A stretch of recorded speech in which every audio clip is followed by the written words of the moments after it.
हाय viewers, एक नई video के साथ आपके सामने हाजिर हैं। उम्मीद है आप सब खैरियत से होंगे। इस वीडियो के अंदर हम मल्टीपल वैल्यूएशन का कॉन्सेप्ट देखेंगे मटेरियल लेजर में, और उसमें कॉस्ट एस्टिमेट किस तरीके से एग्जीक्यूट होता है और कॉस्ट एस्टिमेट के रिजल्ट्स कैसे होते हैं, इस चीज को डॉक्यूमेंट करेंगे। मैं सबसे पहले एक मटेरियल क्रिएट कर लेता हूँ, MM01। यहाँ पे एक रॉ मटेरियल 1001, और इसको मैं कॉपी कर लेता हूँ 1000 से। ओके, इंटर करता हूँ बेसिक डाटा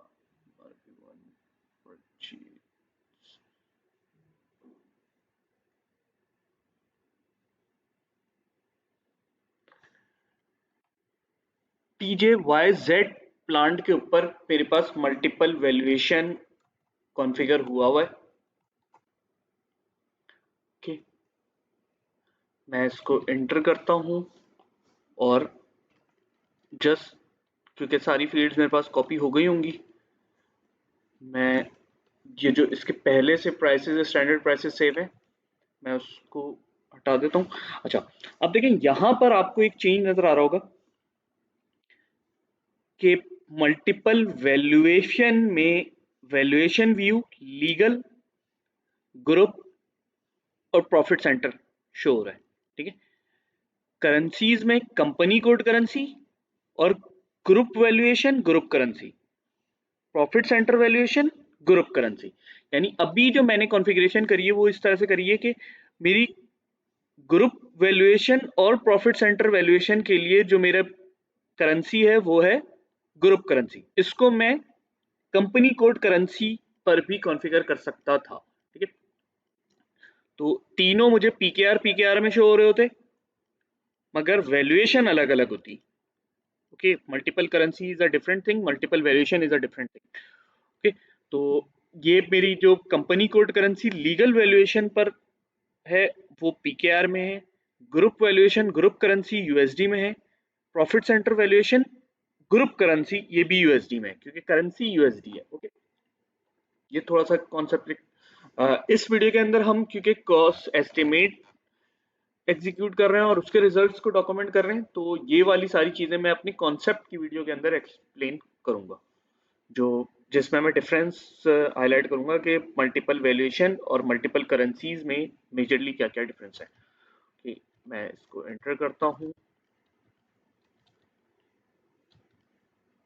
कॉस्टिंग 2 के टैब पे मैं इसको 5500 दे देता हूँ प्लान प्राइसेस, क्योंकि अभी मैं इसकी कॉस्ट एस्टिमेट इसी प्लान प्राइस के थ्रू बनाऊंगा। ठीक है, ये मेरा मटेरियल सेव हो गया है। मैं CK11N पर आता हूँ और इस मटेरियल को प्लांट TJYZ पे लेता हूँ। अच्छा, अब देखें इसके लिए मैंने तीन वैल्यूएशन के लिए मैंने तीन कॉस्टिंग वेरिएंट कॉन्फ़िगर किए हैं। ठीक, ये मेरा standard cost estimate legal valuation के लिए, ये प्रॉफिट सेंटर वैल्यूएशन के लिए, और ये ग्रुप वैल्यूएशन के लिए। सबसे पहले मैं TJYZ लेता हूँ, मैं इसको एंटर करता हूँ। 5500 मैंने प्लान प्राइसेस दिए थे, इस प्लान प्राइसेस की बेस पर इसने इसकी लीगल वैल्यूएशन सेव कर दी। मैं बैक आता हूँ,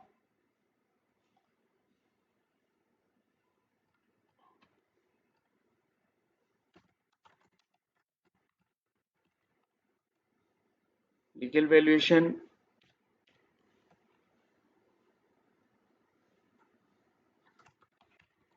group valuation group currency, profit centre valuation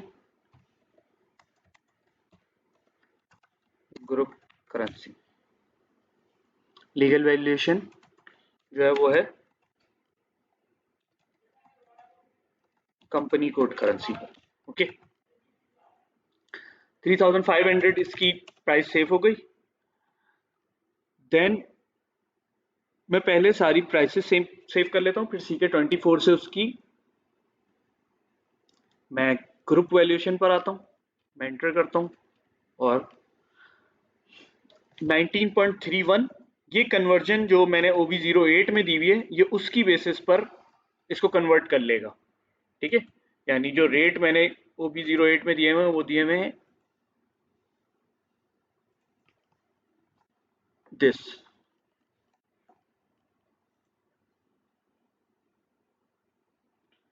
ये सेव कर दिया, बैक आता हूं, उसके बाद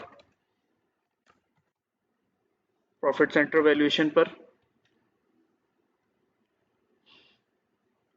ठीक है, मैंने इसको भी सेव कर दिया। तीनों वैल्यूएशन पर मैं अपना डाटा जो मेरी मटेरियल की वैल्यू कॉस्ट है वो सेव कर चुका हूं। उसके बाद मैं CK24 पे क्लिक करता हूं। अब यहाँ पे देखें ये जो वैल्यूएशन व्यूज नजर आते हैं मेनली इनका काम है, ठीक है। और मार्किंग अलाउंस भी जो है मुझे तीनों वैल्यूएशन के ऊपर अलग अलग करना पड़ेगा। ये मैं दिखा देता हूँ।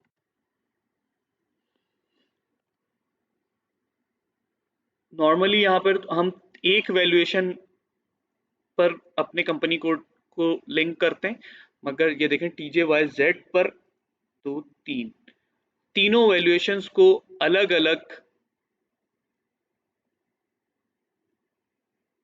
कॉस्टिंग वेरिएंट के साथ लिंक किया है।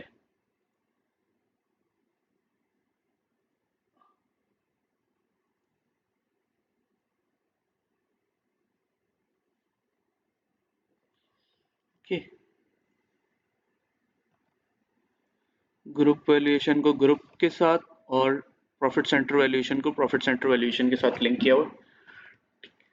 मैं टेस्ट रन पे करके मैं तीनों को एग्जीक्यूट करता हूँ। मैं एक बैक आता हूँ, देखें इसने 3 प्राइसेस बनाई हैं 3 मुख्तलिफ वैल्यूएशन के ऊपर। लीगल वैल्यूएशन के ऊपर इसने ये प्राइस बनाई है, ग्रुप वैल्यूएशन के ऊपर इसने ये प्राइस बनाई है, प्रॉफिट सेंटर वैल्यूएशन के ऊपर भी इसने सेम प्राइस बनाई है। प्रॉफिट सेंटर वैल्यूएशन नॉर्मली हम ट्रांसफर प्राइसिंग वगैरह के सिनेरियोज में यूज कर रहे होते हैं, तब जाके ये वाली चीज हमें ज्यादा क्लियर होगी कि वैल्यूएशन हमें क्या बेनिफिट्स दे सकते हैं, ठीक है। अभी तो हमें ऐसा लगेगा कि ग्रुप वैल्यूएशन और प्रॉफिट सेंटर वैल्यूएशन जब एक ही है तो इसको हम यूज ही क्यों कर रहे हैं, ठीक है। तो इस ये वाले सिनेरियोज को तो हम मल्टीपल करेंसीज के थ्रू भी डील कर सकते हैं, मगर वैल्यूएशन का कॉन्सेप्ट सबसे ज्यादा मेनली वहां पे फायदेमंद होगा जहां पर हम ट्रांसफर प्राइसिंग वगैरह यूज कर रहे होंगे इन फ्यूचर। ओके, अच्छा अब मैं ये करता हूं कि लीगल वैल्यूएशन पर चेक रखता हूं और मैं इसको एग्जीक्यूट कर देता हूं रिलीज मार्क करके, ठीक है। और फिर इसके बाद मैं इसको रिलीज पे क्लिक करके मैं एग्जीक्यूट कर देता हूं। अभी इसने क्या किया होगा कि मेरे मटेरियल पर मेरी एक वैल्यूएशन जो है वो इसने सेव कर दी होगी। ये देखें इसने मेरा जो लीगल वैल्यूएशन वाला कॉलम था वो फिल कर दिया 5500 से। ओके, उसके बाद देन मैं बैक आता हूं। CK24 मैं लीगल वैल्यूएशन और ग्रुप वैल्यूएशन से चेक हटा देता हूं।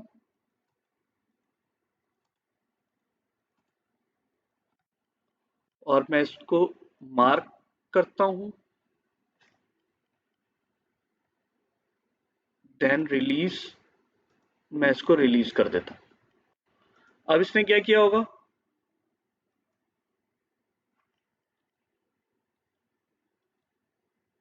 ये देखें इसने मेरी ग्रुप वैल्यूएशन को भी अपडेट कर दिया। ओके, सेम इसी तरह मैं प्रॉफिट सेंटर वैल्यूएशन को भी अपडेट करवा देता हूं। मैं मार्किंग पे क्लिक करता हूं, यहां से मैं इन दोनों से चेक हटा देता हूं, प्रॉफिट सेंटर वैल्यूएशन पे चेक रहने देता हूं, मार्क करता हूं और देन फिर मैं इसको रिलीज कर देता हूं।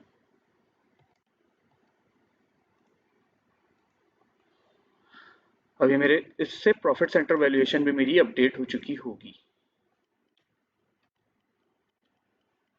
ये देखिए मेरी प्रॉफिट सेंटर वैल्यूएशन भी अपडेट हो गई।